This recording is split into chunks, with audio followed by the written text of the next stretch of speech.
Esengo ya okutana bino isusu na tongo alelo pona kokabola mai politique bai kongomani de partout tozwami ya kolanda libre débat manaka na bino ya tongo alelo totondi bino botondi pe na pesi bino longonia. Breaking news ya tongo alelo, bras de fer engagé entre le gouvernement congolais na ba opérateur ya télécommunication, les 4 réseaux mobiles Airtel, Vodacom, Orange, P Africell ba boy na bango ko futa mpako ya sika leta teli bango na tina nini ezali dossier moko à suivre de très près parce que na mikolo utu ko le cas service ya DGM interdisait qui même directeur général ya Vodacom ya kosala déplacement na mokili ya libapaya.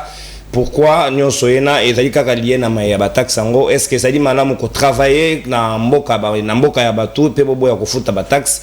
Pourquoi iko kene na lulengi wana? Est-ce que ça dit faute ya gouvernement ou bien ça dit faute ya ba opérateur économique oyo esengeli kolandela yango de très près parce que sans communication et kozala moi mobulu moke mama na likambo toko beta li solo lelo ezali pénurie ya carburant surtout kérosène à aéroport international ya Njili en termes d'approvisionnement ya ba pepo ko poser problème makasi penza SN Bruxelles lundi déjà anila qui faut na ya en provenance ya Kinshasa et puis mokolo ya lobby réunion moko d'urgence et salemaki entre comité à crise ou etiamaki en place ministre ya hydrocarbures DG ya Angel NP batu ya CEP basangana ki pe batu ya ba pepo ya ba société ya ba pepo basangana ki basololi ba bi solution ya approvisionnement en termes de kérosène et kozwama déjà d'ici début septembre esengeli ba kamataman na bango a patience et ça moi problème ya stock moke to ko lobela yango pe to kozongela mayo etali insécurité grandissante na est la République démocratique du Congo. Comment trouver la solution pour na mayo etali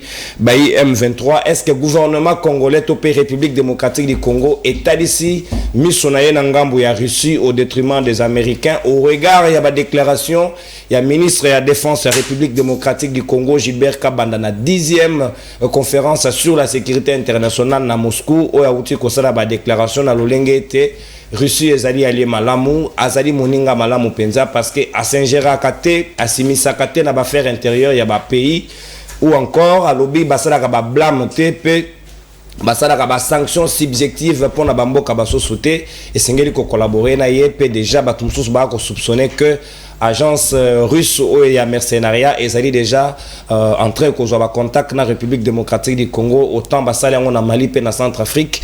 Est-ce que ezali bonne voie pour na RDC na ngonga lelo ko trouver solution na mayo ko sala na est to ko réfléchir yango na bayi congomani bazomi na ngai tout autour ya plateau ya libre débat ya tongo lelo na ngambo union sacrée to zali na maître winner kan kolongo ali na biso na tondio boton di pe boyi malamu na libre débat. Merci beaucoup les grands journalistes to sepeli toya ko partager makanisina bana mboka namoni ba ko débatteur d'habitude tozana merne vous j'espère que ko dénoncer pe bango baza ba inviter na biso na Christelle na mona pekala bana mboka to pesi bino mbote toye ko partager makanisi ensemble avec bandeko. J'espère que boko sepela et kozala dans la logique et dans la vérité pour que mboka na biso me kotamba malamu. Merci bien maître Winner kan kolongo union sacrée. Moi, na mapinga s'il vous plaît. Merlin vous n'attendez boton di pe boye malamu na libre débat tongo alelo. Mbote na yo. Voilà nga bo ko sentir que ça la différence moke moi ingénieur ko tungisa mais pona Congo to ko sala yango kaka atako glodinzi ta ko lokangai n'attendez boton di boye malamu. Mbote ndeko nono mbote na ba débatteur na plateau mbote na ba Congomani surtout mbote le président est parti na ngai maître Pascal il y a maître Pascal Nemomulumba président des opprimés bote pe na CPC secrétaire permanent na biso mais c'est Paulin maître Paulin mais tikala ke na mbangu na biscuit nanga na komo mona ba école Félix Tshisekedi atongi pour la gratuité et comment ndeke moi na Congo central place à bota kabatu ba baraki oh wana ndenge ni soko tuni ministre Batimu ya 23000 écoles au tuni ministre a s'occuper la maman enseignement 315 écoles. Communicateur moi les gars qui à lobby 150 écoles donc et comme on dit ndeke moi na Congo central abota kabisika batu bakate et sika pe baninga ne banyama bakate et combien ko ba école wana ya mibale tant na zo ya moto moi bisinga biyo zo ba ke Félix Tshisekedi a respecter promesse comme ça ba Congomani ba millionnaire ti et ça respecter tes ana la kisao ya liboso yemoko nini donc Félix yemoko millionnaire comme ça ba millionnaire moto mona nzela la roya awa ebisinga yo za lozo ko c'est la Félix Makambo akomi si batu ba millionnaire ya liboso ye moko ya mibale mama o ba répondre la batu na Tchad ngana ko banga na kotanga kombona te ko ba ko yanola ngana jamina na Addis Abeba pamba ya misato Kabundi, 4 Kabuya, 5 Vital Kamerhe, Mama Mida Chati, Romoni bato bako ba millionnaire bato wana nyonso ba Mboso, Babati, Félix Atosi, promesse na ye. Kasi pona sukisa nena robaboy, Mboso ayebisa biso ayebi ba député oyo bazaka la complicité na ba groupe armé. Oyo to ke lukaka ba RIS, oyo to ke no lukaka ba américain. Mboso soka zotanga bato wana te, si réellement nous sommes dans un état de droit, Mboso doit être interpellé. Merci bien, Merlin vous cadre peu communicateur, il y a Maître Pascal Nyembo Muyumba, il y a parti politique Union des nationalistes révolutionnaires. Tozali pena moko ya baiba na mapinga na benga kaila bouche autorisée Christella Kiakuba Lubanzadio o azali coordonnatrice pe initiatrice ASBEL telema mwana mapinga mwana mboka na tondi botondi pe boye malamu. Natondi botondi mingi kobengi sangai na plateau lisusu bien que semaine passée na bela ki mwa muke yango na yakite na pesi mbote na pesi balanzinyo surtout ya 2013 télévision mbote na pesi diaspora mbote mingi na pesi bako débatteur na ngambote nazana mwa motuna na minute oyo tozolo ba rentrée scolaire bato basala kabisika malonga hein ba congolais o bazwaka moi salaire ya malonga bazako baksela bango mbongo ya rentrée scolaire ya bana biso pe bana ya bato bakufela ka ekolo biso pe bana ya bato yo bapona liwa pona ekolo biso bana ya bato ya basel citoyen soki yindi même mokonzi mboka kobata marobando tuna kimi ekoti libanda ba osuko bazaka libanda baboti na biso bana bato yo il faut traiter bango mieux pour na ba service loyaux loyaux service barandaka na république non seulement c'est là mais pour na ko encourager ko motiver jeunesse qui de ko s'enrôler na kati armée na la police il faut babalana nous ko améliorer conditions de vie ya militaire ya policier conditions de travail mais elongo les sous na conditions ya vie ya ba dépendant ya ba militaire et ba policier tozali ko tuna to ko zombongo rentrée scolaire té tozotu na kaka question tokozonga kela cité ndeko nono lobi likamba ram na yo ke lobi ke est-ce que ezali mala tala kut na benga ngo ram taxe ya ba opérateur ya télécommunication o bazali na bras de fer na gouvernement na biso otuni question est-ce que ezali malamu ko boya ko futa ba taxe na ba impôt na mboka esika bozali ko est vrai ce qui otangi article ya Jeune Afrique ozomona ba coulisses ya makambo wana ezali ke deuxième rame ezali koya c'est ça la vérité dans cette histoire là donc bato bazaki rama liboso ba lembite batondi deuxième rame ezali koya parce que quand on parle de la majoration des taxes et des impôts en réalité ces gens là les opérateurs des télécommunications vont s'arranger pour na kozongi sango et pas à peuple ba consommateur.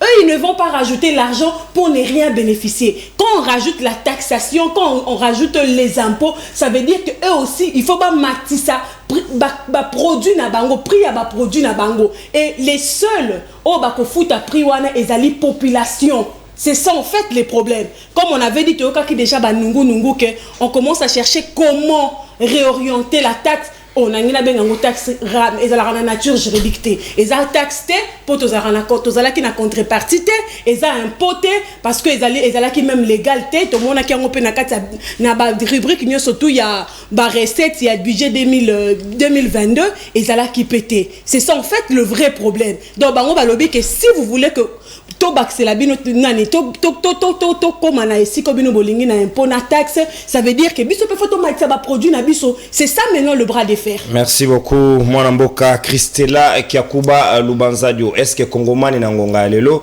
a commis la capacité de somba 20 unités na 1000 francs donc l'état est mesurer ba conséquences oye koki koya après ba décision ya lolenge na moko ya bayi union sacrée a kozana na biso kamati mo retard moke Maître Michel Chamala RSD azali déjà dans zela biso to kofungola déjà manaka na biso ya tongo alelo ya libre débat to ko bandobe na makambo etali pénurie ya kérosène ba vol commis perturbé ba kongomani mususu ba rola la tina aéroport simplement parce que baningi ba kende mbujimai et la situation déplorable depuis 3 jours déjà passé to dénoncer ki yango awa et commission makambo ya ba vol internationaux SN Bruxelles anila ki vol na ye na aéroport Anjili simplement ba lobby gouvernement za ki prévoyante situation et où tu go surprendre biso Merlin vous quelle lecture de fait par rapport à carence pénurie ya kérosène. Merci ndeko nono libosona ya milona ko Pour aborder question il y a télécom dans sens mon madame Christella. Quelle est la différence entre kuluna et mukolona kuluna et mona muke? Elani. Kuluna et mona muke za o mona na balingwala na bamakala. On ba kuluna bala miki ba. Oh, il faut beaucoup la bengi sai. Ba kuluna ya mikolo za ba o ba ko yiba peuple. Différence c'est ça quand il a des costumes na mode d'opération. Nabi taxe wana balingi ba wana, ça a été voté quand? Ça a été débattu dans quel conseil de ministres? C'est quelle ordonnance? C'est quelle ordonnance? Au ben institut décret à gouvernement, le premier ministre numéro combien? Au ben institut qui est le wana faut ba télécom ba majorer ba taxe na bon. Ba toi na ba capitalistes, ce sont des commerçants. Ils sont pas venus ici pour faire cadeau à la République démocratique du Congo. Ils sont venus ici chercher l'argent parce que vous avez terre d'avenir. Et alors, l'État congolais déjà a cause de Congomani qui a matière de salaire. Pendant que matière salaire a monté, la vie de matière de salaire. Alors, na mwanda mwana basali babengoni réajustement à taux salarial, balingi bazwa yango lisusu. Balingi bazwa yango na lolenge nini? Non, eda opération bindu, opération babendi. Même bazwa babiso de tocha. Baba taxi mususu ekete. Le quoi moto toi ça la téléphone pas ça la cop photo zulonga na chombo. Babi il faut ba toi na ba futa taxi. Mais madame que ça l'a bien expliqué. Donc comme à niveau moko pour ba toi na ba futa taxi à l'état bien faut ngai na yo to somba 20 unités na 1000 francs. Donc 50 unités $1. Et quand l'État congolais, les dirigeants congolais, bah on a des décisions ya bongo, bah on a le pouvoir d'achat à peuple. Bah on a la théorie des problèmes na bangote, il suffit que bango bazwa na bango ne bazwa ki biso dia na nenga kuluna ya kimukolo, bazwa ki biso ba unité ya bazwa na ba mapinga. Soda pena na beni atie unité na ya benga mwasi na tu na santé bana bazwa unité. Quoi? Soda na bunaga na linga benga mwasi na ye. Atu na da santé bazwa unité. Quoi? Boyo kelna ba soda mawati mais bo monika ke kokiti bobité kokité ba soda ba osa ba black photo zwana bango lisusu pose na tuni question attends ba kataka ba unité na ram ba yeba ke o chombo soda za na bunagana o chombo soda za na komanda o chombo soda za na jungu to za chombo ya soda moko boye to mwana soda mo tata na esa kufa na beni ta ba zwa ka ba unité wana. Madame Christella Lobby, première, faut la lettre est faite, il y a le 1er mars 2021 et 2022. Babengango RAM version accélérée. Ah. Lettre est faite. RAM version accélérée. Lettre est faite, il y a le 1er mars 2022. Ce qui vous sali constat de Vandia, ba méga na biso ou me la rali sous-souti. Ba comment on a méga na ku ya SMS. Na ya paye ba lebiso ba unité ya boya vis-à-vis net na zandu de ba mi ba zandu ba ibaka e kokite ba bite turoto tokena ba méga e kokite ba nimba matcha ba carte do so mbra 1 giga sikolo. Très bien, aux onnes des minutes na on a pénurie ya kérosène. Toujours l'impréparation. Gouverner c'est prévoir. Il y a un ministre les hydrocarbures Didier Boudimbo. Les ministres yé nga batu musuna ngolo ba mamna bango to monia menasaka ba Louis François wa ba Peter Tiani akanisa bango to koma na mso banga ba bipa ba zo fungula ba prison oza ministre comment est-ce que ayeba kité que pénurie ya kérosène et rokoma défaillance faute grave na musana et soka za ki sérieux tout le gouvernement déjà sérieux il doit partir. Il a échoué, ça c'est la deuxième fois. Alors bah on a besoin de la crise à carburant et yati.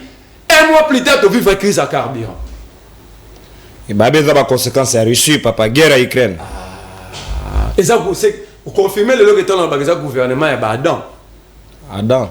Bateau va toujours responsable de l'autre. Adam, Alembo Mayemoro, et combattre moi si on me tape ça. C'est quoi Adam? Didier Boudimbo. Félix n'a pas tout. So tout ni bangoga, bazara la bango, ezaka bangote. Ezaka bangote. Et ce que l'on ici, ezaki awa. FCC. Et l'on FCC comme ici, l'on ici comme corona. Tout robo, comme sur tout robo, c'est net pénéra kérosène zaskoni. Pour que raison que somba la biso na Angola. Ils ont la récité, tout somba na Angola, Angola et moi dans la pénérité. Tout ça improvise na awa na Angola. Pourtant, Angola, pétrole, produit pétrolier. Oh, Angola, ça fait 23 ans, Angola pompera pétrole, n'a pas de monde à retourner. Illégalement. Mais tout ça, tout ça, pour vous en kérosène. Alors, si quoi, yom tout ça, tout badan. Tout ne l'a biso badan. On a Maître Winer. Maître Winer, à tout ne l'a biso badan. Banan n'était pas responsable et à pénurie parce que gouverner, c'est prévoir. Merci, Merlin Foufou. Vous consommez ta dans tête pour déborder d'une minute. 10 minutes. Et d'une minute, papa, on a madame minute. Une minute, ils en français, papa. On a en français. On a carton jaune, on a carton rouge. On a un peso rouge, on a peso keba. Maître Winer, maloba ngambo wayo, sikawa, situation est commune à niveau. On a occupé de ramasser d'abord d'emblée bras de feu au gouvernement, dans ma opérateur et à télécom. On a même 3 minutes, pourtant 3 autres minutes pour récupérer dans maillot état de pénurie à carburant. Comment le gouvernement a prévoyant dans la situation à l'Olengo, quand même que par Nebiso Yango, que Congomans comme en aéroport, moyen bas se déplacer, il y a même des cas d'urgence, cas malade, et vous allez quand même un peu compliqué.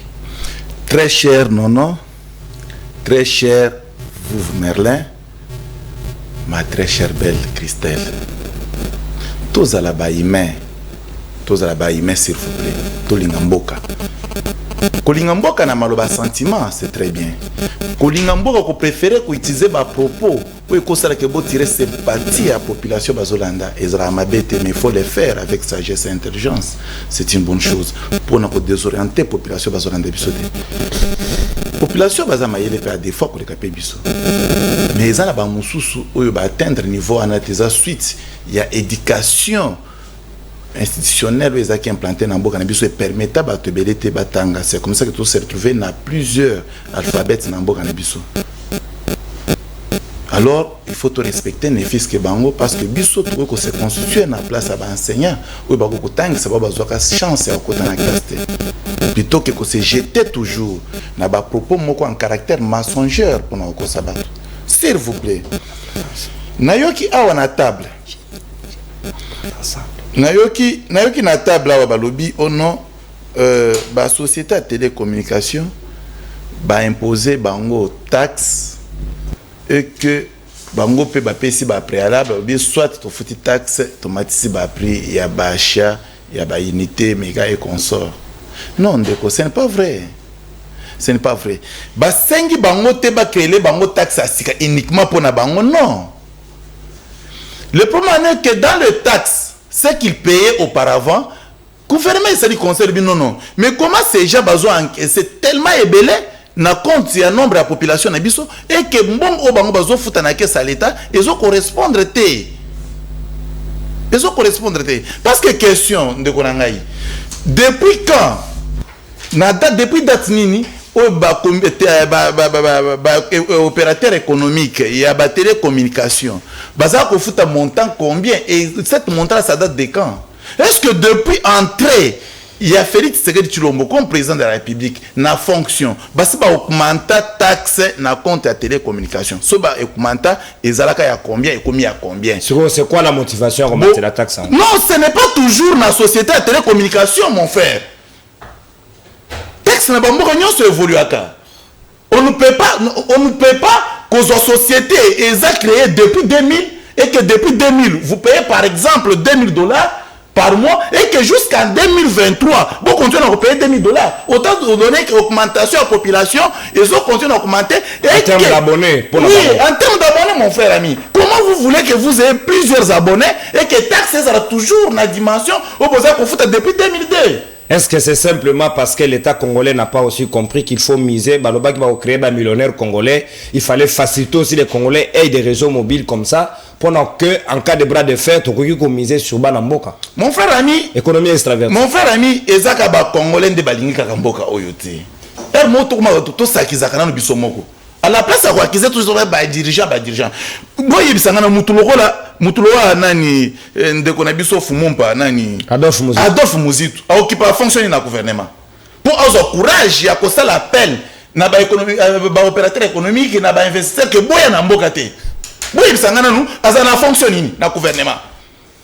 Donc, déclaration Muzitu de l'époque. Mais je vous dis. Non, ce n'était pas de l'époque mon frère. 2018-2019 c'est pas loin. 2020 c'était pas loin. C'est pas loin parce que nous sommes en 2023. Donc, un péché quand on va investir, mais voyage, un péché. Nous sommes en 2022. Merci. Merci, nous sommes en 2022. Donc, seulement 2 ans après ou 3 ans après, Ndeko Nabiso Muzitu a vraiment courage, puis à sa déclaration à la chaîne Nabiso Logarte.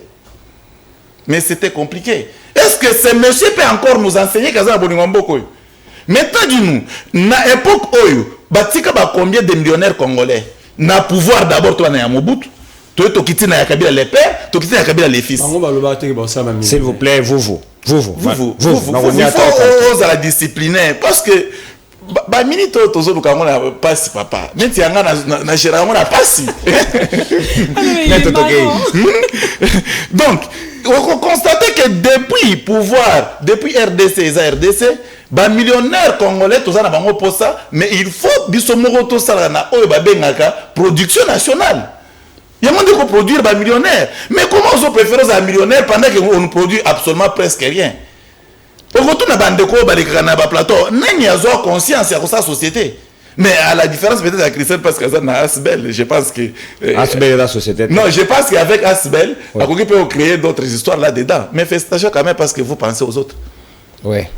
Sika Marambo est allé pénurie à carburant. Donc, qui tenait pour responsable. Beaucoup de choses, beaucoup continuer à critiquer le pouvoir en place, beaucoup critiquer maintenant peu il y a Marambo télécommunication, beaucoup salangote, wala nazo bondrebino, boza bana mboka, mbongo wana yokota na kesa l'État pour ba futa ba militaire. C'est crédit mati, yom to foute la bichon. Ba comment ça le crédit c'est base de quoi? Parce que ça c'est du vol. Sur base à taxe. Non, taxe. Tolérance. Je n'arrive pas à comprendre. Non, Madame Christelle, elle ose la parole, je pense que au Koloba. Donc j'ai dit ceci. Taxe, c'est de la même manière, par exemple, dans le plateau. Aujourd'hui, il y a taxé $1. Mais au fur et à mesure que les années passent, on a fait $1. On a fait $2.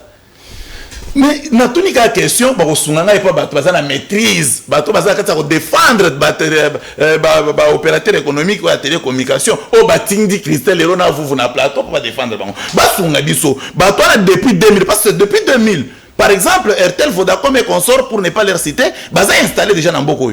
Mais oui ça depuis 2000 taxe ba futa combien na caisse à l'état et que soit lui qu'il faut augmenter vie population nous avons des choses à les réclamer. Parce que depuis 2000 jusqu'à ce jour, lorsque vous allez faire le calcul, vous comprenez que Bana Babotem na 2000 baza ba majeur. D'office ils ont un téléphone. Donc ils ont des téléphones, ils utilisent, ils achètent des produits. Maintenant, est-ce que bazo bamatisi compte part et abana na compte à taxe? Mais lorsque l'État congolais réclame cela, il faut comprendre que c'est avec cause. Pour que ça l'État, moi côté ba me ko futa ba militaire na biso ozo la chaque jour. O bazo simbelo kwa malongate. Gouvernement Yokaka, Christelle. Alors il faut mobiliser de l'argent pour mobiliser de l'argent. Non, c'est-à-dire les ambons ont y battre. Les ambons logique. Mboka nyonso vivra na ba paku papa. Moko wa vivre sans paku. Maître Winer 2 minutes. Mayo etali penuria. Maman etali que zen papa na ngai. Donc problème moyo effectivement et sincèrement. Problème moyo ezaki et bandaki les lotés. Problème moyo attaqué presque le monde entier. Mais seulement, c'est que vous oubliez. Lorsque Basala qui a réserve, et chaque réserve, à un moment, on peut toucher, parce que RDC a la capacité à construire les réserves, le coup la États-Unis, le coup la France, le coup la Belgique. RDC a la capacité, RDC, tout ça presque bébé en termes financiers. 62 ans d'âge bébé. Mais c'est seulement Félix Moutouazan qui a encore le RDC. Parce que depuis RDC, lui apparemment il ne patiente pas. Apparemment lui ne patiente pas. Il doit être patient. Donc, seulement Félix Tshisekedi, na régime na yende oyoki son que le gouvernement na biso est atteindre au moins 14 milliards. Je pense que terre moana et 14 milliards de budget au Yokangote. 14 milliards au sol. C'est ce qui veut dire. C'est ce qui veut dire que vu que RDC c'est bébé, mais voilà comment on colle dans le régime Tshisekedi. Et comment on a un régime à Tshisekedi. Donc, ce qui kérosène est manqué biso, oui, nous pouvons que comprendre parce que la RDC est la capacité de faire des choses. Mais ça fait la RDC. Problème où il y a carburant, et problème où il y a kérosène et carburant consort, ils ont frappé presque le monde entier. Suite à la guerre, il y a Russie, effectivement, dans l'Ukraine. bayebi sûr que biso tozwaka kérosène na Angola parce que Angola na pompa ba produit pétrolier ba raffiné. Mais Angola peut ça RDC s'il vous plaît. Mais Angola na pénurie. Tolérance papa osana maloba. Mon cher ami. Maître Winner OK.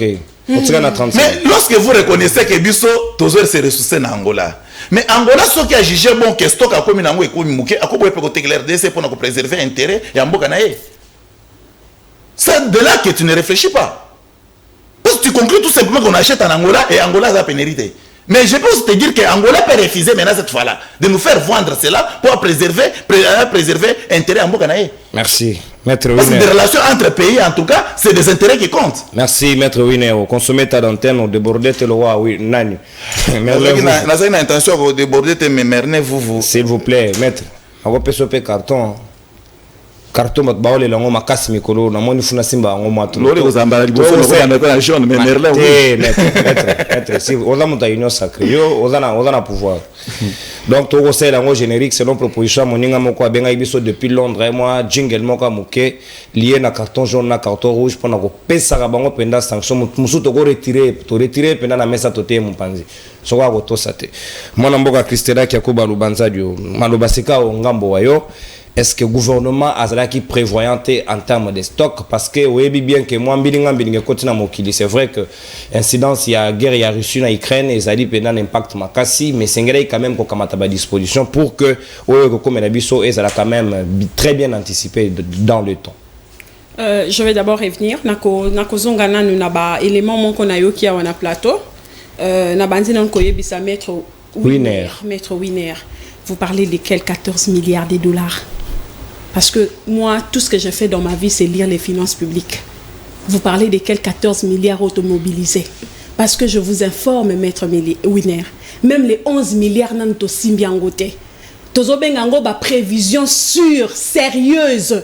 Parce que jusque-là, et si tu automobilisé que 6 milliards, peut-être 1 milliard moussousou. Na mois d'août, 1 milliard moussousou. Na mois de septembre, 1 milliard moussousou. Na mois d'octobre, 1 milliard moussousou. Na mois de novembre, 1 milliard moussousou. Na mois de décembre, pour que tu aies 11 milliards. Voilà, si il n'y a pas les 11 milliards, oh, bah, tu vas l'oba, kana maboko. Dernier au commune à 14 milliards.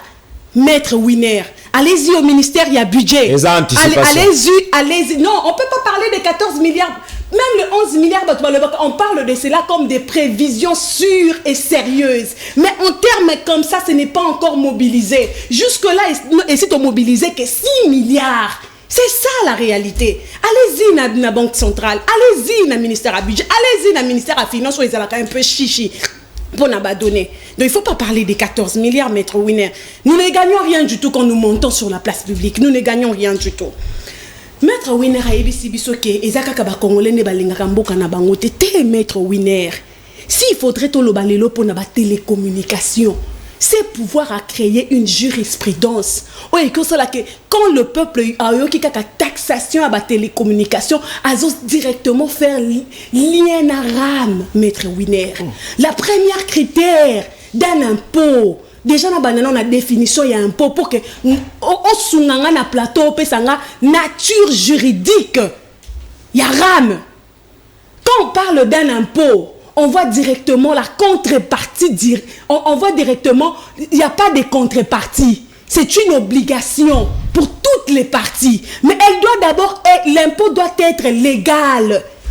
N'a parcourir loi des finances 2022. Nulle part. On a parlé des recettes, il y a RAM. Nulle part, on a mobilisé Mbongwana Badzwa qui n'a RAM pour que on a secteur moko exacté. Le RAM n'était donc les RAM n'étaient pas légal. Ce qui est c'est quoi la définition il y a taxe. Il faudrait qu'il y ait la contrepartie directe. Autosomba kana aéroport go pass. Et ça les contrepartie directe parce que papier on les permettre na compte na salle d'attente. Il y a une contrepartie directe. Si on a contrepartie directe, wana. Ngai Christela, n'a qui contrepartie directe ni na rame. Tokeyo lobby likambuya tarification. Maître Winner, je vous rappelle dans ces pays, quand le gouvernement Matata a instauré la taxe TVA, taxe de valeur ajoutée, déjà qu'il y a eu un problème sur le terme, la taxe de valeur ajoutée, parce que la TVA, normalement, ils allaient taxe, c'était parce qu'il n'y avait pas de contrepartie directe. Je vous informe, Maître Winner, TVA, citoyen, chinois, il y a biloko na biloko na kozala $10 sous kanango.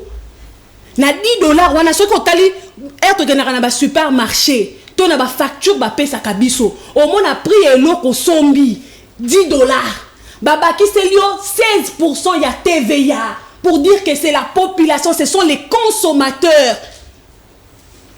Soko kei na ba mboka neti lelo ba Dubai biso to banaka Dubai kala, to bana na Dubai TV ezalaka te. Lelo so na sombi shawarma na nga ya 5 dirhams, non il faut na futa TVA nango. Shawarma etikali na prix nango 5 dirhams on a bane ko futa mais nga faut na payer sa TVA. Ce qui na konti na mango na sombi li papa na nga na Dubai, il faut na futa TVA ya produit on a na sombi. C'est ça la tarification. Donc pour dire que non écomatise c'est la population, c'est un mensonge. Quand il y a augmentation de la tarification et la conséquence est claire parce que ces gens-là ils viennent pas à l'église comme ça la hormone aux pauvres. Non, ils viennent pour gagner.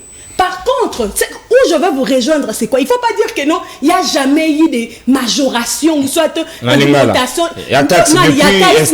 Non, c'est faux, maître Winner. C'est faux ce que vous dites. Il faut voir na RPTC. Tabette na Google la dernière augmentation.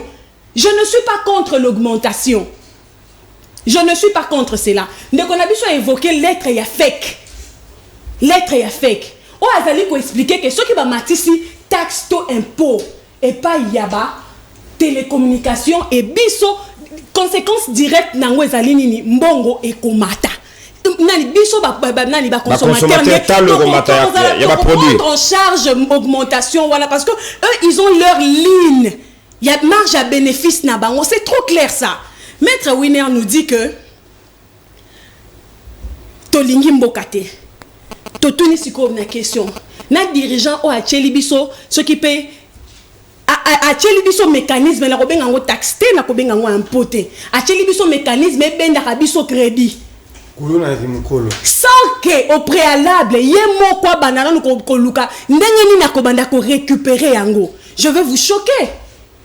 Est-ce que vous savez que aujourd'hui parmi les bénéficiaires Yambongo Aram il y a également les opérateurs de télécommunications parce que toujours dans l'impréparation dans la non-planification à Makambuto Salaka. Ce sont eux qui venaient déclarer Mbongo Batuba Fouti.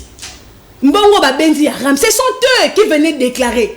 Qu'est-ce qui prouve maintenant que leur déclaration les acquis Makamba Solo? L'irresponsabilité de l'État. 2 minutes. Avant de monter action, il faut nous aller en mesure. Il y a un contour nango surtout. Et ça, irresponsabilité nabiso. Ce que les lois réseau à télécom, opérateur à télécommunication, ça la fraude, na makamouya, déclaration en bon on c'est entre autres aussi parce que nous ne sommes pas organisés, parce que les gens qui sont censés qu'on surveiller, qu'on superviser, batouana bazosa la musala nenge sengelité. Pourquoi vous ne sanctionnez pas ces gens-là? Il y a la sanction administrative, il y a la sanction judiciaire, il y a la sanction civile. Bateau et sengeli ba kende ko contrôler ba opérateur ya télécommunication wana. Déjà par quel mécanisme, par quel matériel obis to somba que to contrôler ce qui non cours à sombi 20 unités na ye côté na biso gouvernement congolais to noter que non cours à sombi 20 unités to yebi que na 20 unités ya non gouvernement congolais azo na droit ya 55. Est-ce que tu as un matériel wana? Tu fonctionnes en bonne foi. Est-ce que tu as la confiance et il profite de notre bêtise? Une minute, Christella. Il profite de notre pénurie à kérosène. Pénurie à kérosène. Comme je l'ai toujours dit, l'impréparation. Comme je l'ai toujours dit, c'est ça en fait les vrais problèmes. Ce qui est étonnant, c'est même pas ce qui nous arrive, les conséquences. Non, mais ce qui est étonnant dans tout ça, c'est que nous sommes quand même un État. Nous sommes censés prévoir. Mieux vaut prévenir que guérir. Pourquoi nous devons continuer à subir? To subir na bunaga nekei. To subir na sikabo ekei. To kei na sadek pour na organisation à l'élection, to futa kambongo te to subir mutu na biso secrétaire général à kenaka na voix na emoko. Donc pourquoi nous devons continuer à subir dans tous les domaines? À quoi servent les conseils des ministres? C'est ça la question que je suis en train de me poser. À quoi sert? Parce que na conseil à ministre Siko Bazolo ba ministre na secteur na ye. Nazo mona na mikolezo ya eloko boye kozala malamu te. Et ce qui est étonnant, vous allez nous parler des finances, maître Winner à lobby que non toza bébé na terme ya finance, toza maître Winner na ko rappeler que budget. Si j'ai bonne mémoire, budget 2022 ça là qui 6 milliards. Mais le lob au Matisse on a 14 milliards maître. À Bombango. Au Bombango on a 14 milliards. La 14 milliards c'est la première fois qu'il y a laissé sur le budget 14 milliards. Ce que tu bêtises qu'au 14 milliards. Moins 6 milliards, et c'est combien? Si je ne me trompe pas, c'est 8 milliards, 8 non? C'est quoi? Bébé. Et l'incolo bakebi, je te prévoyais qu'un autre 6 milliards. Maître Winner à lobby que tu as 14 milliards. On a hypothétique, hein? Et tu as 14 milliards. Ça veut dire que 8 milliards, tu as 8 milliards, mon code de surplus. Pour que tous dans la mbongo tendenge moko évoquer que tu as un problème financier mais tous ont un problème financier mais l'aviation est un domaine très important très crucial il y a vie à état na 8 milliards ou na 14 milliards oyo yebi 8 milliards aussi quoi la différence on a tout qu'on prévoir te mettre Winner. Merci beaucoup pour dire en globalité que l'état c'est prévoir. L'état, c'est la planification. Tant que nous allons continuer à ne pas préparer, à ne pas planifier, à ne rien prévoir, subir dans tous les secteurs comme nous subissons. Merci, c'est ça en fait le vrai problème. Très bien. Au consommé ta d'antenne pour déborder dans 1 minute 30. Vous avez Clément, on a bakissé ma tabis, puis on retire en haut dans le lingot, on a tiré les cartons jaunes. Chika toko le Canada deuxième sujet na biso mais sengela on a si joie liboso gouvernement kamata penza ba disposition parce que tous a une économie moko très extravertie ceux qui epesi moi bulunga na ba produit utaka libanda na ndenge okota te et opesa moi désordre moi carence et okota donc mesurer en termes d'impact il faut trouver la solution d'urgence début septembre ce n'est pas loin et sengeli ba disposition et kamatama na lombango penza sikawa mayo etali insécurité bunangana Togo kende 3 mois déjà ngonga lelo est-ce que RDC a comprendre l'enjeu et a basculer vers la Russie parce que Kolanda ba déclaration ya ministre de la défense de la République démocratique du Congo Gilbert Kabanda na 10e conférence internationale de sécurité à Moscou à lobby Russie a s'ingérer kana ba faire ya ba étaté asimi sarapete Russie a blamakate Russie a ça la sanction subjective vis-à-vis à bêta azali moninga malamu RDC azali na considération nyonso envers ye est-ce que ba déclaration est na ezali déjà ko tourner do na mukolo moko azara partenaire privilégié on a olinga otanga kombo na été vis-à-vis à ba position na bango kitoko mingi te maître Winner quand Kolongo la RDC a désormais résolument pris la solution et à kokende vers la Russie pour trouver la solution au problème il y a insécurité dans l'Est de la République. Parce que au bandi nangai mais au copé ça n'a pas si parce qu'elle parole de Katissa n'a qu'on se retrouver en face il y a beaucoup de propos dans une minute mingi à quoi répondre parce que je suis ah OK merci beaucoup pour préserver nga minute il de quoi y était Maître Winner oh mon Dieu ça bien oui madame Christella peut-être pour la bioté babiso musoso yebio quand même tu as vu que vous êtes femme tellement courageuse très intelligente et que à chaque fois le babilo moi ils bien mais ce qui te manque parce que tu commences à impliquer la haine dans ce que tu es en train de faire c'est ça la difficulté c'est ça la difficulté parce que Christelle on a yebi Christelle on a yebi et ça on a découvert les lotés maintenant oui c'est ça que je constate Christelle écoutez comment il défend une société à télécommunication alors boy pour naie jurisprudence autre créée qui a ram il y a un de constat que le fait d'augmenter taxes et qu'on pèse déjà population raisonnement c'est ça en conclusion tout ce qu'il a dit mais Christelle maintenant je t'informe ram on va confondre on a taxe où ils a énormément taxé dans les annales financières. Les annales de l'RPTC, tu veux dire? Exactement. Donc ce n'est pas à confondre. Okay. Ce qui est vrai, vous pouvez piloter trop sur la rame pour me ramener à Okota na débois na Okota débois na té. Ya mambo ram. Ram balisi ba. Parce que biso tout loba point barre que ram ezaka taxe.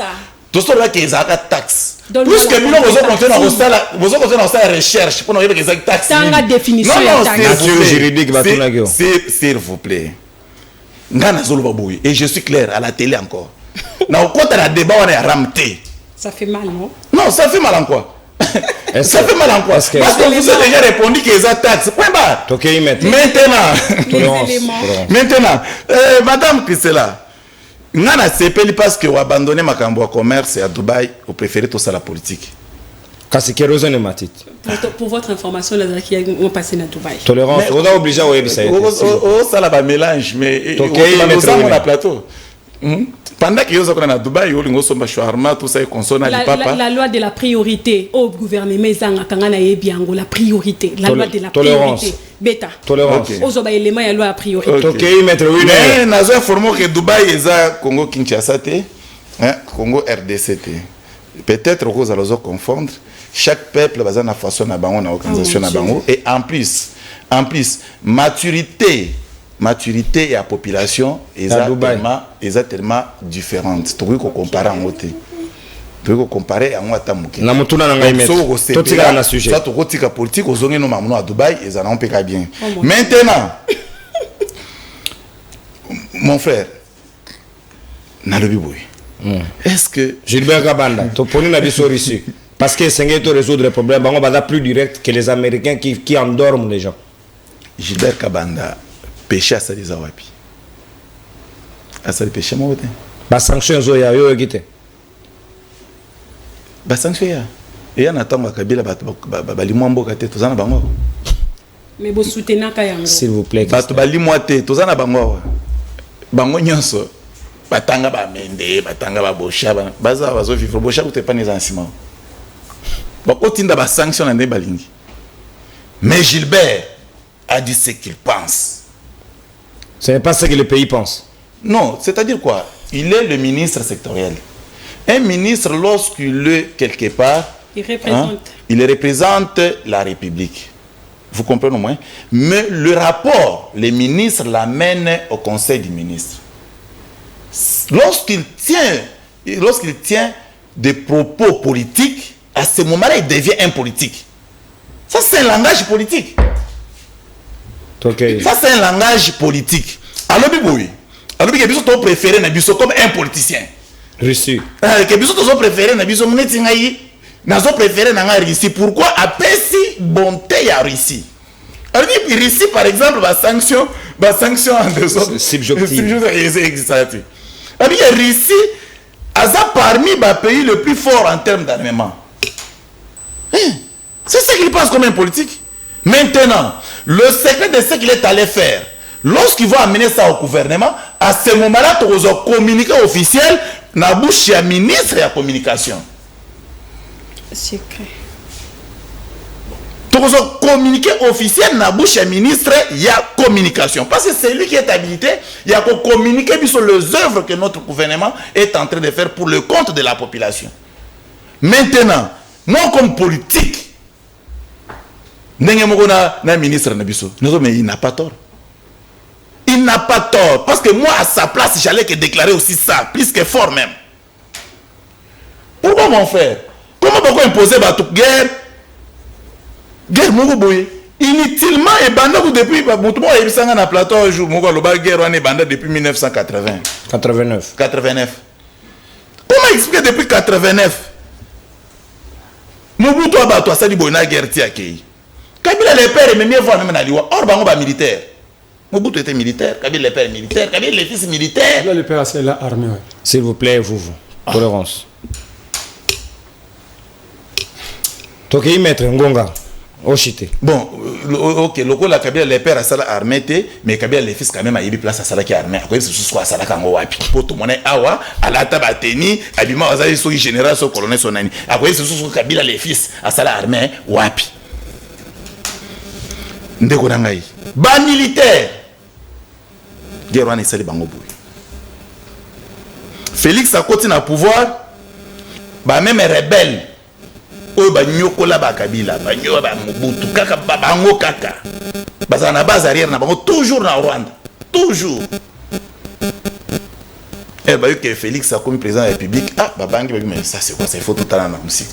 Quelques jours après, président de l'Union africaine a dit ah c'est na moindre roi mamboyo, biso to luka sous place olia kwa ngati. Mandat à Félix na présidence de l'Union africaine et Sili, bou M23 et Bimi. C'est comme ça que nous nous disons. On ne peut pas coopérer avec des têtes. Tu comprends que dans frontière, nous avons des pays frontaliers où parmi eux, traître. On cite Rwanda énormément. Merci beaucoup, Maître. Mais en face, ça va traître. Qu'est-ce qu'il faut faire? Il faut maintenant chercher l'armée forte. Oui, on constate que papa est Christian Nabiso. Et permettre à bunda facilement en attendant toujours le salaire au Christian à réclamer chaque jour. C'est ça, parce que tu payes sa salaire. Tu augmenter le salaire, mais surtout tout ça, Mindou qui a sophistiqué de tout le monde en entier. Salaire est au bundate. Merci beaucoup. Donc, ici, ce qu'il faut coopérer dans Russie, moi comme politique, je suis pour. Ça, c'est mon avis. D'accord. Et mon avis coïncide avec l'avis des ministres. Merci beaucoup, Maître Winner. Au débordé d'une minute. En tout cas, respect à Ngonga. Merlin vous Malobonga Mboyo 5 minutes peponayo. Est-ce que dans Ngonga Lelo RDC est d'ailleurs une bonne solution ou bien bonne résolution? Il y a qu'on prononce là Orient au détriment. Il y a États-Unis peut-être que tout PC chance est belé mais en réalité bah même biso na cimetière alors que biso ministre de la défense a qu'on a ba béticier massas. Donc moi différence c'est ça. Maître Winner. Merci Madame Christella. Malgré petit court, mais l'élève n'a pas bien assimilé. Oh, papa. Monique, il faut t'en rejoindre. Il y a des propos qu'il ne faut pas tenir souvent. Soyez déjà dans salle non, j'ai compris. Tolérance. Il y a des propos. Tolérance, maître. Tolérance. Tout ça, la responsabilité. La télé. Moi, je le trouve très tolérant. Il est de l'union sacrée tolérant. Mais la scène de Madame Christelle, tant on rejoint, on est au classe bandit. Prof, la salle, on a rappel. Afin que la matière à néon.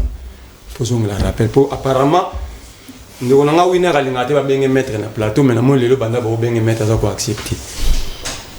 C'est ça la différence que vous avez assimilé. Excusez, on a aidé une fois pour toutes. Quand maître, tout le monde peut être appelé maître, mais aux maître dans le domaine, mais c'est que moi je ne vais pas avoir bien avocat dans le plateau parce que je. On les a permis parce que vous avez analyse politique. Il n'y a pas de problème. Mais ici, comme analyse politique, tu peux m'appeler maître, c'est sympa. Là, c'est la différence que tu dois faire une fois pour toutes. Merci beaucoup. Incise compris. Mais c'est les juristes. Si quoi être lopé ça bisoté décret ni ne créa qui taxe yaram parce que taxe va créer on a décret loi. Ti nenga to vandiawa ti a défendre ram alobi que madame Christelle ba tinge ba ta télécom matériel ça biso décret loi ou créer ram ti pe discours na bino to message na ngobanda tchenti sekedi soki muta baene IDP c'est que ba sombier bino zena ma magasin boté grana bato soki muta d'accord on a noté ba sombier soki muta d'accord on a noté à étranger bon ça on peut pas faire bon comme ça sénégalais.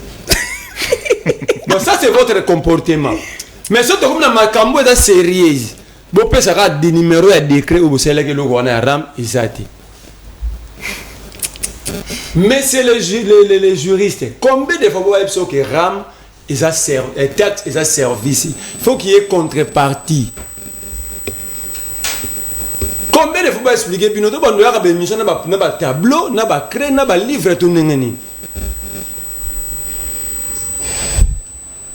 Aujourd'hui, il y a 14 000 à répondre déjà. 14 000 en côté. Tu vois, les acadios, ça va changer comme au moment en 10e rue.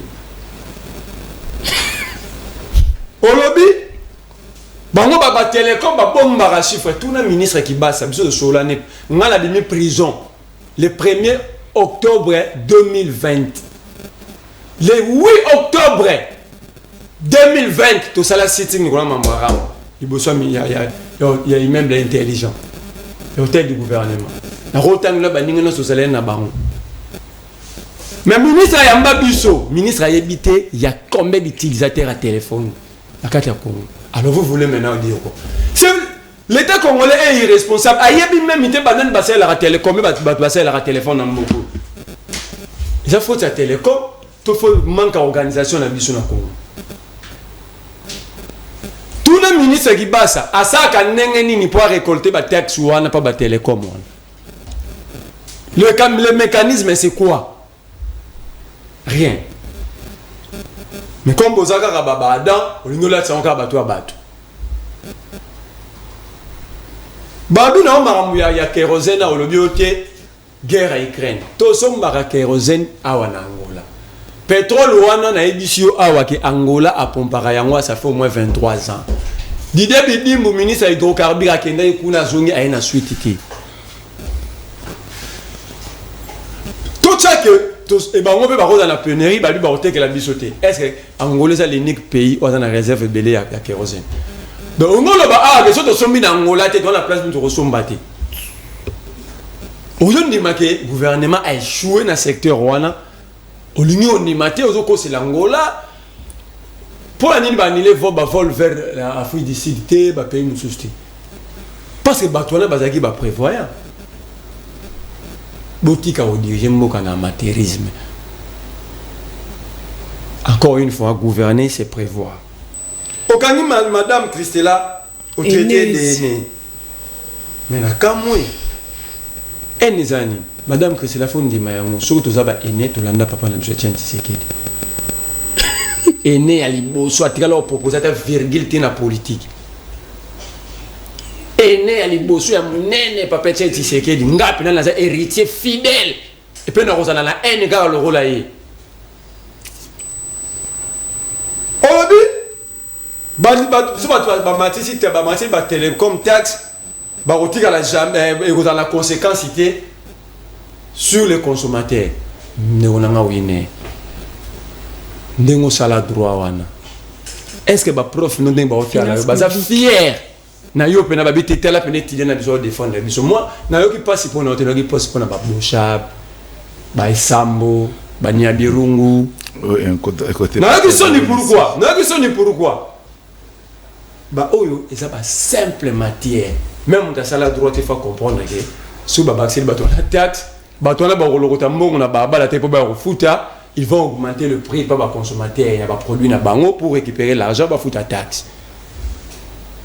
Est-ce que on a pas de problème pour comprendre rien alors bien mais ça jurisprudence cité et là on y va bien la jurisprudence et ça loko ça existe pour créer illégalement et puis vous allez lire on si ko bato ba comme il y a la quartier na peut exemple na terre dia la quartier jo mwa za muyibi o mo so leki mapa muto ko mubanga e kanga na lupa muto na so leka c'est ça en fait comportement mentalité pour continuer à congolais so binga lika matele ko bien la maison donc ça va criminel moi quand il a venu nous mo bomba banda ko mo kanga mambo haram c'est expérience pour créer yango pour créer traumatisme na mito ba congolais na mamba télécom ata ba mettre li solo te ton doté ka sous unité te doté ka minute première réaction kino 2 minutes makambo etali positionnement RDC alors bi ba sanction et ça la rien mais va poser que la question à Bochab à ceux qui sont sanctionnés pourquoi ba ça ba millions pourquoi que le ba cabinet ba lobbyiste ba ça là-bas défendre bango pour non ba sanctionner te Corneille nanga auto bimakalata biba longola e azon lela ben getule azon lela mais azon be ça le côté au moni passe muninga zela mungole ozwayo ndoko comprendre moi mutabela no malaria te amono ndeso mutakoy na nzela sa avanti Gilbert Kabanda. D'abord la première des questions, est-ce que nous sommes sous l'embargo de Bachaba? Non. Tout ça sous l'embargo. Madame Christella dans le téléphone a été sur le qui l'a dit dernière résolution, il y a conseil de sécurité sous l'embargo. Balobi boy tout ça l'embargo mais nous sommes incapables de sécuriser les armes. Yo na ngato yebi que tout sommes raminduki mais c'est que tu vas pas rebelle. Bah comme à la capacité il y a que sécuriser les armes. Que ce soit zombie. Mais biso peut mon araba bout ya ba M23 ya Rwanda na pas na maboko pourquoi ba beti pas embargo pas et pas ya Kagame. C'est incorrect de la chose. C'est à nous la diplomatie, c'est à nous de démontrer à la face du monde que voilà tant que dans l'instance internationale ça va débat tout ça à Kati. Il y a des éléments chaque lot autant on va terroriste, ils ont des éléments constitués que baba que l'homme moto est terroriste. So au rebelle, vos éléments. Oh boy. Mais c'est Gilbert Kabanda le bien l'homme aura bien le discours né. Parce que la Russie ne sanctionne pas. Hein? Parce que la Russie ne sanctionne pas, parce que la Russie. Pourquoi tenir propos là? Dans le mois d'octobre, si tout va bien, il y aura des sanctions contre les dirigeants congolais à régime. Ouais. Il y aura des sanctions. Alors, bah, trouver moutouma dans la mentalité à destructeur le rôle à bango. Bato ba raisonner ndenge moroté batambula rappelle c'est la moroté. Bino bosali commande à machine à voter à 93 millions de dollars ba kit électoraux. À 93 millions de dollars pendant qu'il y avait deux entreprises ba proposer bino même qualité même machine na 50 millions bobo 40 millions de colbos bobo qui on point. Pourquoi bah ça là mamou y appelle d'offre ma société faut qu'on se souscrire pour chercher meilleure offre et puis la qualité. Bino bozaka bobi muri wana société wana zo boké zo mo accord wana. Bobi par contre passer ma machine ma pour kabila tricher. Bo traiter bobi baba entreprise wana za fiabilité. Mais besoin ni ka kuna. Si go baba américain va comprendre que y a 40 millions d'excédents au bino boyibi. Alors il faut sanctionner. Entre autres, il y a la sanction. Samalukondi, il y a la sanctionner. Denis Kadima, président Seni, il y a 4 ans. Côté où vous torpillez la loi électorale, il y a la sanctionner. Entre autres, Bati Lukwebo. Samalukondi Lisusu. Pepe Mosokodia. Alors, pour se couvrir, Bobby la Russie ne sanctionne pas. Donc la Russie à Royawa, avec Zibeka Bananga Sasso Russie à Roya pour nous ça n'importe quoi, lui va vous protéger. C'est en fait ça ce qu'il a voulu dire. On va sanctionner la tête. Pourquoi il a choisi le moment où Babi qui va sanctionner en mois d'octobre pour dire ça? Quelle coïncidence! Merci. Donc la Russie, vous avez la moto, vous avez un peuple, vous avez Russie pour dire que là-bas il a les laisser aller. Donc Poutine à Roya appelle sinon Minduki, bon ma Congolais, dans Rostunati. Poutine a regardé si Minduki, Yiba na yo, retourne à ti. Il y a ça Poutine, soit ça la blague en Mali. Ici, il y a des gens qui vont s'opposer. Merci beaucoup, Gilbert Kabandaka, il dit que Kuna sanction à la raté. Il a perdu le rapport mapping. Il est mort. Je l'ai dit et j'insiste. Point 114. Il y a rapport mapping. Il y a rapport mapping, c'est Gilbert Kabanda. On peut pas. Madame Christella, on peut pas se tromper dans Moutouna comme na prénom na nom. Jamais c'est impossible. Madame Christella, on se tromper dans Bengo. Il a été sanctionné pour avoir fait quoi? Faut lire. Vous avocats. S'il vous plaît. Vous voyez mal au Non, non. On a sous la main. Le rapport mapping est là et sur la place publique. Il lit. Vous voyez pourquoi va sanctionner? Vous. Élégance, paix, tolérance et... Élégance, d'accord, au petit point. On va...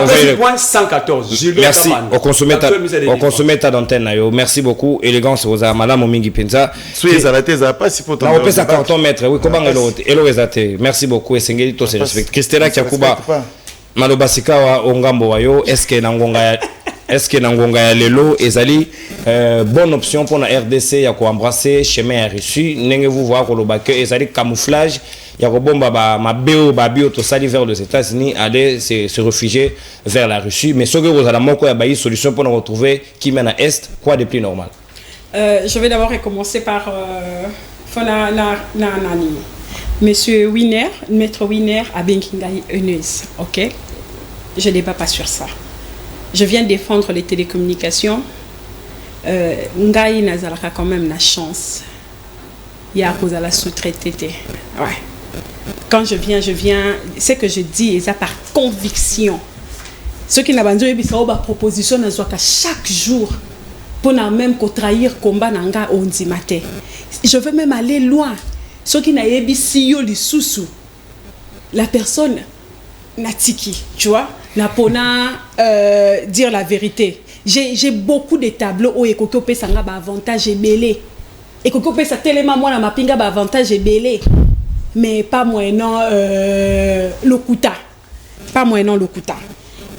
Défendre les sociétés de télécommunications, je ne gagne rien du tout. Au contraire, ce qu'on a qui n'a souka na lobby que l'État congolais doit être sérieux, doit être responsable, doit être prévoyant. Achaba mécanisme en place ndeti na ba pays mususu ke soki maître winner a sombi 100 unités l'état congolais faut en mesure ya ko identifier 100 unités et continue numéro à maître winner pour kayeba déjà que na 100 unités à maître winner moi je gagne 0.5 0.6 selon la tarification à la taxation.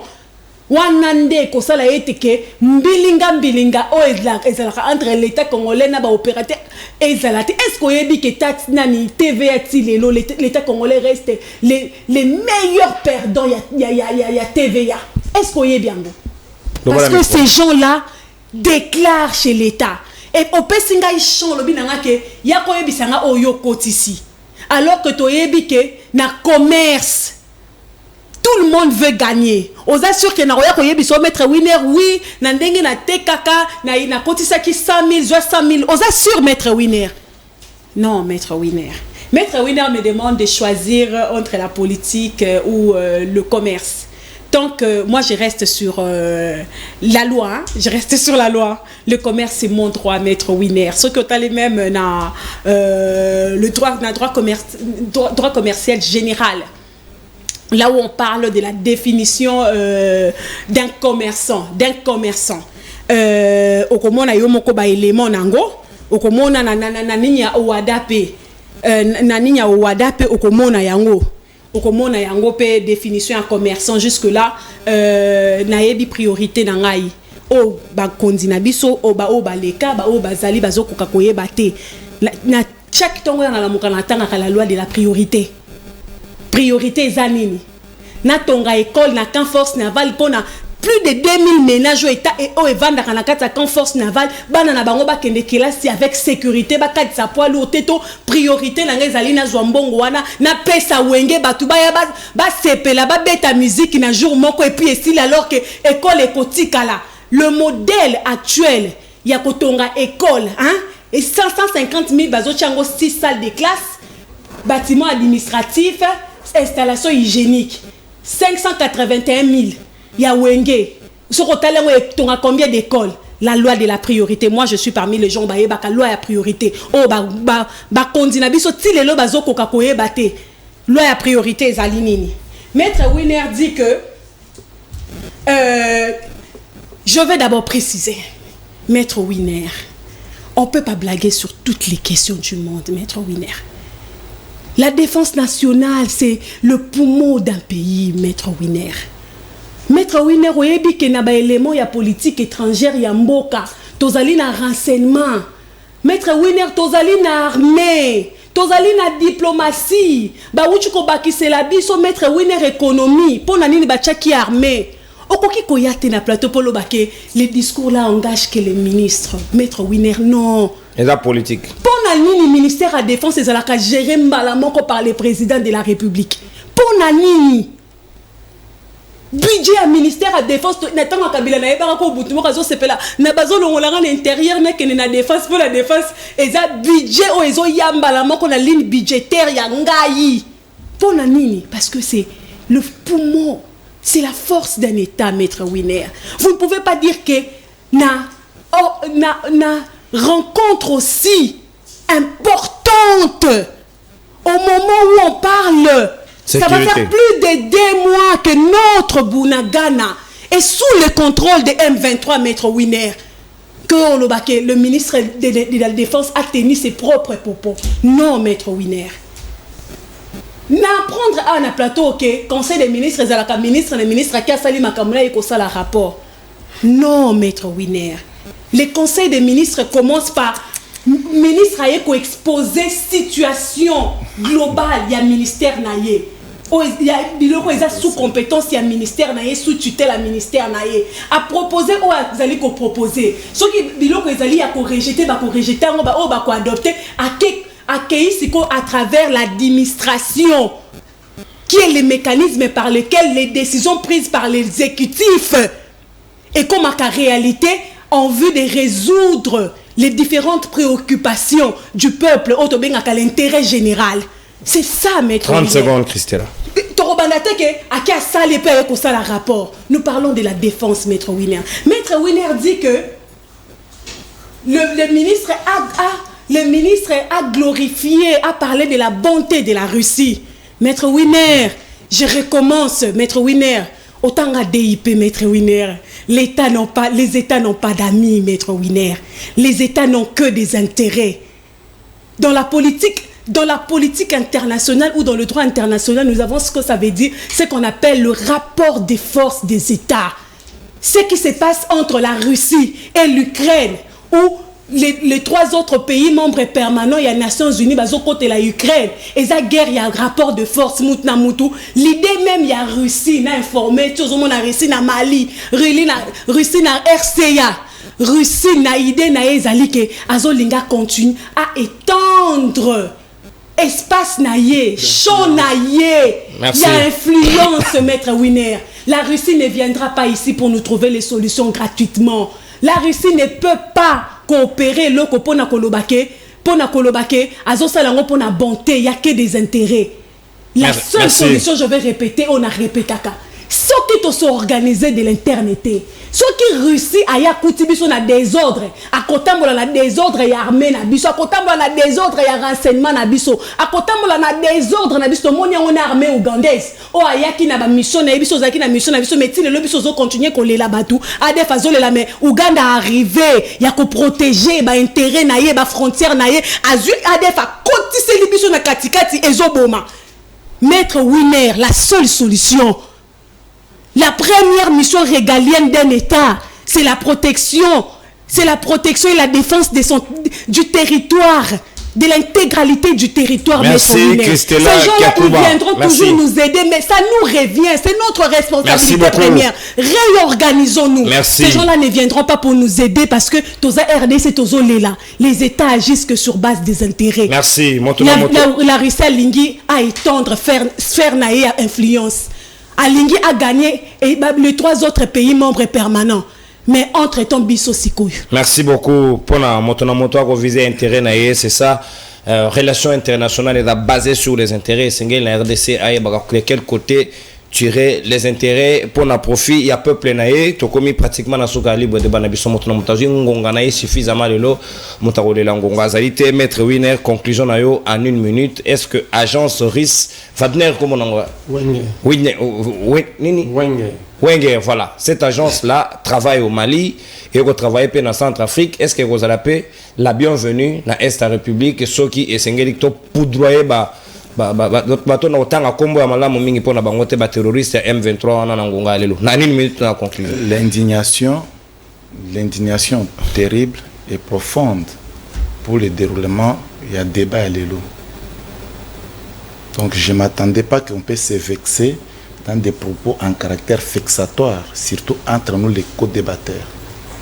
Donc je suis vraiment perdu par rapport à ça, mais j'espère que les amis vont prendre conscience que nous sommes tous des responsables, que lorsqu'on débat, nous débattons des histoires qui concernent la République, qui est notre pays à nous tous. S'il faut se vexer sur les caractères personnels et individuels, c'est trop triste. Donc je pense que c'est mon dernier mot. Je pense à la prochaine. On peut tout simplement se considérer mutuellement pour que le débat représente, garde la beauté qu'on a toujours présentée à nos téléspectateurs. Ça sera une bonne chose. Merci. Merci Maître Winer pour la surtout élégance na souplesse d'esprit. Je suis très désolé Nao Eleki, c'est vrai, il y a eu débat dans l'échange, dans le choc d'idées que la lumière jaillit et Sengeli quand même qu'on comprendre un peu Baninga, qu'on kamata yango de manière personnelle, c'est aussi ça la beauté de la démocratie. Moi Namboka Merlin vous 1 minute nayo, est-ce que agence soit la bienvenue na RDC toté parce que to occupé ko coopérer na biso so que même la biso solution 1 minute. Namba on a ça Maître Winer to tanga ka ba individu pour ba on débat décider na avenir na biso. La France sous batangi Macron les infractions. Sous batangi Emmanuel Valls les infractions. Sous batangi Fillon parce que bato ande bazo décider na avenir na ba raté sous bino poser ça to tanga banane. C'est ça va to commencer to ina ba plateau to lobi na msoka lika ko wana asala ki mabe. Mbolo ko wana asala ki mabe. Parce que nous devons parler. Ça veut le ministre o azana risu wana. Aza muntu ta la kombo na yi. Ndeni ba congolais ba royeba o ba na zo ba ke ministre ngo ye wana kombo ne yango. So to tangi yete. Faut congolais yeba ke mutu boende mutu asali faute oyo. Mutu boende mutu zo décider mabe na vie na biso. Conclusion papa. agence wana ndenge madame Christella lobi soki baye awa équipe du moto za organisé, nous n'aurons pas de solution. Il n'y aura pas de solution parce que dans le bac on a des biens ambo so yebisa biso ba député ba na ba groupe armé bari so na ba bimbo te ata boteli bango carte awa. Ils auront toujours besoin de se faire accompagner par bateau bayebi. Oh bateau bayebi bango de ba complice. Tofanda awa na lo bango chaque fois deux députés ba wele la ba paternité ba groupe armé. Ndaishimie na mwanga chocho na kati ya parlement na plénière. Ti lelo ba wele la ka kokanga ba kabun ko menacer biso. Mais Batouana va se faire appeler jusqu'aujourd'hui honorable, va tamboula, va $21 000 émolument par mois, va $1 000 à carburant, va $500, va air supplémentaire, va bien des plénières moulaï, va juste supplémentaire. Alors, merci. Aussi longtemps tout ça, armée Nabissou, you na route tout ça qui nous a image ça qui militaire congolais, azo kamacharo automobile et armée ougandaise. Na lobango awana lemba. Siko bozo benga baris. Pour badani ba accompagner baris bateau bazangi ba ata mutuka ya pamba. Alors baris wana herba yawa ikozaka ndenge Che Guevara yaka na ba 70 na makia musée. Alors ba que vous n'êtes pas organisé. Vous n'êtes pas sérieux. Na rondi mananga cheke ote Che Guevara zonga inde baris ba kozonga. Merci Merlin vous. Les amis, lecture des faits là. Ah gaye. Ballon faut contrôler ma Baris ba kozonga na bango. Faut qu'on a repéré seulement t'as qui c'est là où est là ngai na kopime na mutu nyonso yo na opesa yo na kanisa ki na moni na ozongela sur maître wine na ozongela te kofuka mate tika biloko Christella 1 minute na yo agent swana et ko sala pena désolation ko Ernesto Rafaelo Guevara alias Che nenge vous va uti ko pesa mbela tout à l'heure conclusion non na banze ici na yebisibili qui est à les États-Unis. Et à la Grande-Bretagne, et à la France, et à la Russie, et à la Chine, auto pesagnon surtout mais sotali nani matériel au FRD senabiso et kanaki ya ba M23 RDF armée rwandaise tokene na site boy et ça la makana société moko chinoise parce que ici il y a que question d'intérêt. Il y a que question d'intérêt. Ndeko non na choqué bino. Est-ce que boye bake armée meto linga to se comparer na Mali ernio surtout armée russe za ko aider bango oyebi effectif armée malienne. Boye bien. Le micro. Est-ce que boyebi effectif armée malienne? Ba na 13 000 hommes. Seulement. Ba na 13 000 hommes, pe na 4 armée na bango ba na gendarmerie. Po ba na 3 nani. Bana 3 et ça subdivisé en 3 parties. Na 4 à 13 000 hommes, il y a également la gendarmerie. Est-ce que vous voyez bien? Entre-temps, Tokmona qui mon konzamboko est à se plaindre qui sur la mafia qui se vit dans l'armée. Alors qu'il y a plus de 21 000 hommes, mais sur terrain, on constate qu'il n'y a même pas 13 000 hommes. Wanana Itouri à Pamba. Est-ce que vous voyez bien? Et deuxièmement, comme je vous ai dit, ma crainte, il y a l'armée russe aujourd'hui. Les enjeux, il y a RDC, la situation de la RDC, Mali, Centrafrique. La RDC est un pays stratégique. La RDC, c'est le pays solution. Les enjeux, ils ont le mon côté. La RDC, ma crainte est que Tokoma, Tobundana M23, où ils ont soutenu na bateau to identifier au Toyebi, mais entre Toto commence sous théâtre, il y a une opération militaire entre le puissant de ces mondes. C'est ça ma crainte. Que les États-Unis ont perdre ou à gagner quand la minerai n'a bisoté, Chine a perdre été, Grande-Bretagne a perdre été, France a perdre été. Parce que na Mali, la France a bougé na politique na France-Afrique. Mais biso awa les enjeux, la RDC depuis l'indépendance. L'Amérique a fait ça bateau, a fait ça banani, baya kokona, ba Belge baya awa baya kokona ni ko coloniser RDC ayebaka que c'était un pays stratégique pour le monde. Et j'ai bien clair, j'ai bien peur que ce qui se passe en Ukraine, et parce que l'Ukraine par rapport à la RDC, c'est deux pays différents. Par rapport à l'Ukraine, que tous là, un vrai théâtre, il y a guerre, il y a puissance, il y a influence, il y a monde. Merci. Que la 3e guerre mondiale soit même déclarée à partir de cela. C'est ça ma peur. Merci. Réorganisons-nous à l'interne. C'est ça ma dernière. Merci Christella Kiakuba à Lubanzadio. Maître Winner, un dernier mot pour vous seul. Parce que mon Ingo a une sacrée déjà sous embargo. Michel Chamala. Donc là, il a frappé. Ah, c'est ça le principe. Maître Winner, Nalomba aussi. Oui, le dernier mot, on a fait c'était qu'à chef de l'État parce que Aotako inauguré forage na Lemba Yimbu où ils ont servir que ba Congomani bazwa mai. Ils ont forage, ils ont ligne à traitement. S'il vous plaît. Tolérance. Azoko c'est ça forage. Tolérance, vous, Yozana Malobate. Maître Winner, ils ont usine à traitement, papa. Désorientation. Maître Tokei, Tosis. Bon, merci à vous, président de la République, parce que vous avez servi la population. Merci. Merci. Pourquoi on appelle ça le forage? C'est pas le forage. Ah, mon opposition. Ah, le forage. Non, l'opposition, il ne faut pas tout voir en noir. S'il vous plaît. L'union sacrée est victime de Kadioche à l'opposition. Donc, formons les Katingam. Merci beaucoup, Maître Winner, pour la disponibilité, surtout élégance. La CP, l'envoi mingi pour les cas. Merlez-vous, merci Nayo. On a pas d'ensemble d'été. Qu'est-ce qui se passe? Merlez-vous, merci Nayo, merci Christella Kiakuba, Toko Menasuka, au revoir. Bye bye, à demain. Pourquoi tu appelles ça forage, Merle?